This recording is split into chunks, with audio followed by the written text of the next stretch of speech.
नमस्कार बच्चों। इंग्लिश में पोइट्री का भाग आपका जो है प्रोज का कंप्लीट हो गया है। ये पोइट्री का भाग है काव्य में। इसमें पोएम नंबर आपकी है डस्ट ऑफ स्नो। और इसमें हमें कविता के अंदर कवि अपनी कविता के माध्यम से अपनी बातों को पेश करता है। उसके अंदर स्टैंजा होते हैं, जो उनकी लाइन होती है उसको स्टैंजा में लाइन के 4 लाइन हो गई या 5 लाइन हो गई तो उसका एक स्टैंजा बना दिया जाता है, यानी एक उसका भाग। इस प्रकार से इसमें डस्ट ऑफ स्नो में अबाउट द पोएट और उसका इंट्रोडक्शन है, समरी ऑफ द पोएम भी है, कविता का सारांश। रॉबर्ट ली फ्रॉस्ट का जन्म 26 मार्च 1874 और जनवरी 29, 1963 में उनकी डेथ हुई थी। एक was an American poet. His work was initially published in England before it was published America.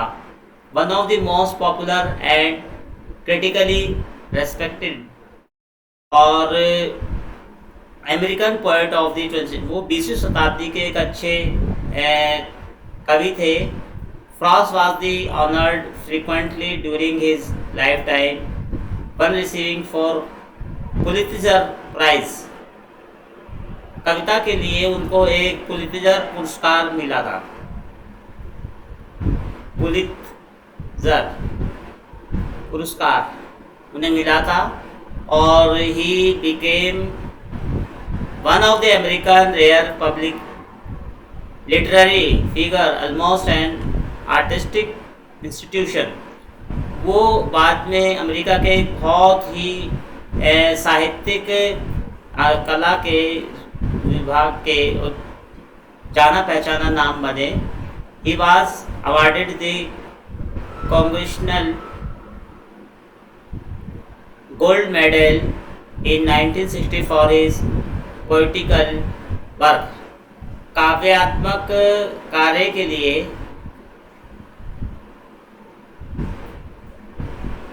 लिए उन्हें जो है सम्मानित किया गया है स्वर्ण मेडल से, गोल्ड मेडल से।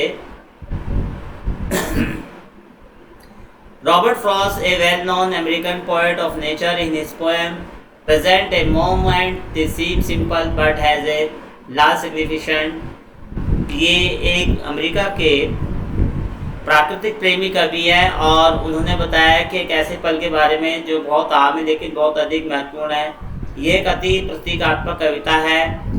It is a symbolic poem. One day the poet was in A depressed mood. वो एक दिन बहुत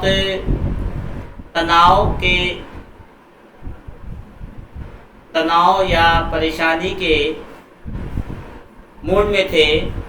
ए प्लेजेंट थिंग हैपेंड, एक शानदार बात हुई कि in a tree it change the poet's mood, इससे उनका स्वभाव बदल गया। It save the rest of the day for the poet, और इसने कवि के शेष दिन को बचा लिया। आप समरी ऑफ द पोएम देखते हैं। इसमें कविता का सारांश है डस्ट ऑफ स्नो। फ्रॉस्ट द्वारा लिखी गई कविता प्राकृतिक की सुंदर कविता है। Dust snow is a wonderful poem of nature by Robert Frost. In this poem a symbolic incident in a present. The poet is standing under a hemlock tree. Hemlock एक tree होता है बच्चों, उसके नीचे खड़े थे। वह उदास मूड में है। He is a sad mood. He think that his day has been lost. Then a crow snacks the hemlock tree. Dust of snow fall on him. तब एक कौवा हेमलॉक पेड़ को हिला देता है और ऊपर से बर्फ का डस्ट उस पर गिरता है। वे छोटी सी घटना कवि की मानसिक दशा में बहुत परिवर्तन लाती है। This little incident bring the about a sudden change the state of the poet's mind. His mood has change. He thanks that it has saved the rest of day, gets busy with this work like the crop. तो ये बच्चों कविता का मूल भाव है। उनका स्वभाव बदल जाता है। वह सोचता है कि उसने एक दिन को बचा लिया है। वे कौवे की भांति अपने कार्य पर लग जाते हैं।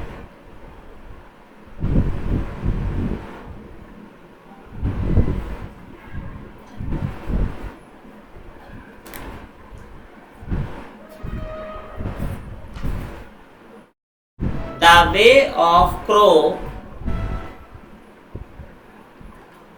the way of crow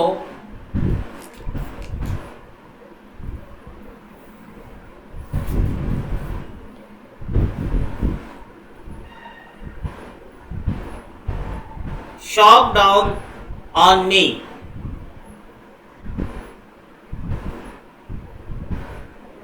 The dust of snow from a hemlock tree. Dust of snow का मतलब है बर्फ की धूल।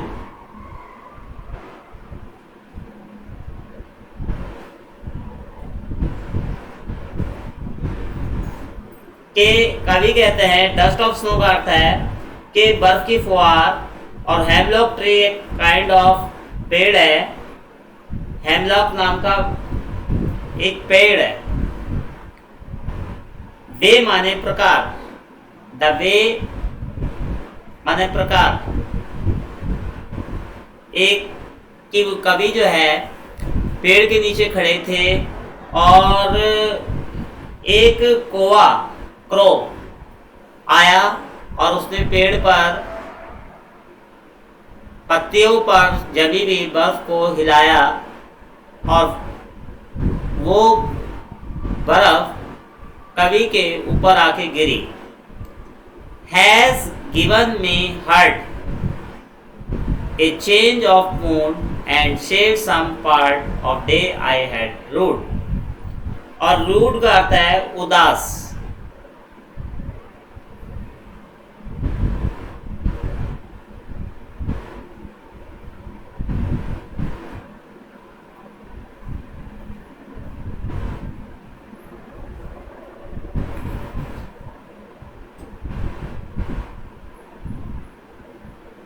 तो बच्चों यहाँ पे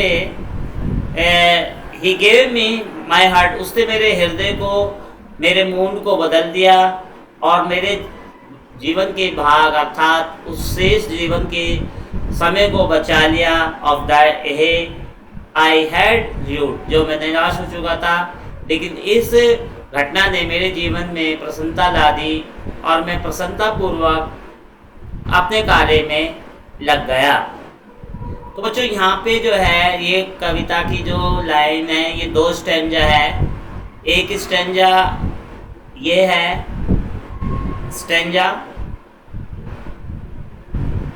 और दूसरा स्टैंजा जो है ये दूसरा स्टैंजा है।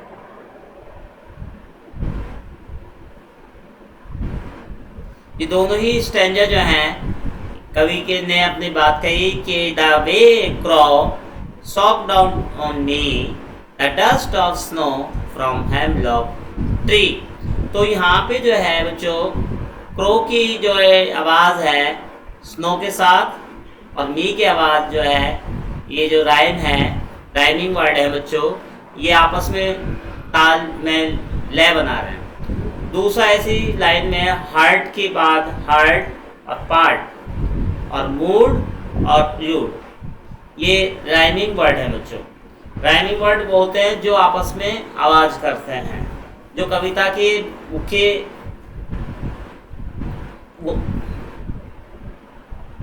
तो ये राइम है, ये राइम।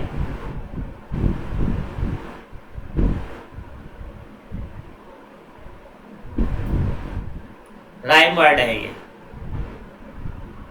तो ये आपका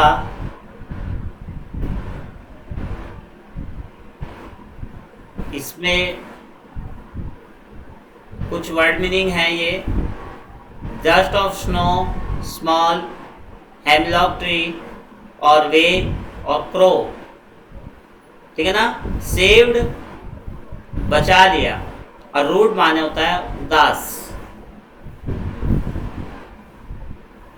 इसमें हिंदी अनुवाद भी बच्चों, जिस रूप में एक कौवे ने हेमलॉक पेड़ पर आच्छादित बर्फ की फुहार मेरे ऊपर छिटकाई उसने मेरी मनोदशा को उच्चता की ओर मोड़ दिया और उसके उस समय के हिस्से को बचा लिया जिससे मैं बेकार कर दिया था। अर्थात उसने मेरे निराशा और मेरी टेंशन को दूर कर दिया था।